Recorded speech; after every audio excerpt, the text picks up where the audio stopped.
Our next guest has been a Hollywood leading man for over 20 years, and he just celebrated his birthday on New Year's Day. He's been a friend of our show from the beginning, and we're always so happy when he stops by. Please welcome actor and producer Morris Chestnut. Hey, how's everybody doing? Hey, what's up? How you guys doing? Hi. Welcome And back I to the show, understand and happy birthday, my friend. So Most your New Year's Day baby, how did you celebrate? Was it like the biggest bonanza you've ever had, or what's up? You know, for years, I mean, even my cousins, my closest cousins that have been with me since I was a toddler, I've always, for the most part, have just fallen asleep on my birthday. I don't really bring it in too much. I mean, I'm not lying. I mean, I can call my cousin right now and I say, hey, man, for most of my life, what I've been doing on my birthday, ever since we were kids, I would always just go to sleep. So Sleep? I don't really do too much. Yeah, I don't really do too much. I'm an early bird. That would make sense.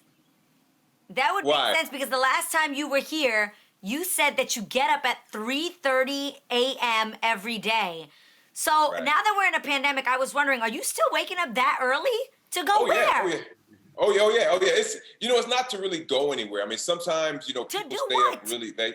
A lot of times people have that time at night to where everyone goes to sleep or whatever, and they stay up till 1 o'clock or 2 o'clock at night, doing their emails or, writing or reading. Mine is very early in the morning. I always just get up early. It just gives me a jump start on my day, and I just feel like I'm just getting a jump on everybody.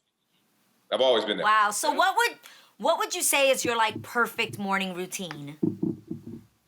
It's and another play to that, because my mother used to always tell me, and I've always just believed her, is the early bird catches the worm. It's a cliche saying, but I've always believed it. But it's true. A good morning for me, it's true. It's true. I believe it.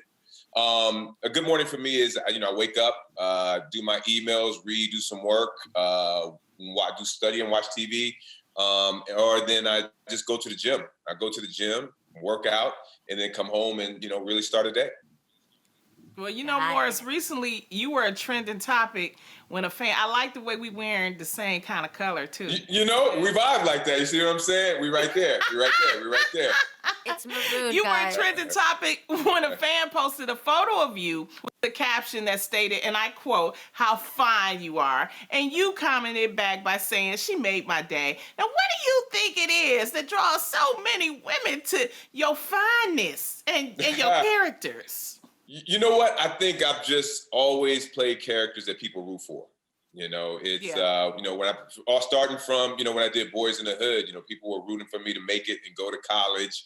And then when I didn't, people cried when I died. And I think even going to The Best Man, from the first Best Man, they empathized with me for crying at the altar for my wife. The second Best Man, I was crying at the gravesite. So I think people I've been fortunate to play characters that people root for. So I think that's what it is. Okay. Yes, and I think it's your fineness, director. but okay. Okay, then there's that, Lonnie. All right, pipe down now. After director John Singleton casted you as Ricky in Boys in the Hood, you two developed a beautiful friendship. And unfortunately, John did pass away last year. But what do you miss most about him, Morris? A lot of things that people don't. One of the things that a lot of people may not know about John is he was always inspire and encourage young talent. There's a lot of writers out there who are really getting some shots right now that John gave the opportunity to work. And he did that. Obviously, he did that for me and everybody, for the most part, in Boys in the Hood. And every time I would see John, like that picture right there, I was on the set. I did the TV show Rosewood. He came, he was down. Yeah, I was down at the set. He came by and he was just always just encouraging. And I just really appreciate and admire him for that. Oh, yeah, he will live on. And now the movie The Best Man came.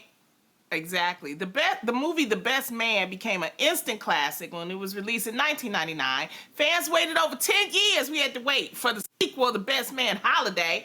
Now, when are we going to get the third Best Man movie? I can tell you this right now. Like, literally, I was on a call recently, and the band is working on getting back together again. I can tell you that. Yes. I can tell you that. So, all right. So there's some motion. Things are in motion, literally, as we speak. It's gonna be a good year then. Okay. Oh yeah. 2021 is already looking better with this information.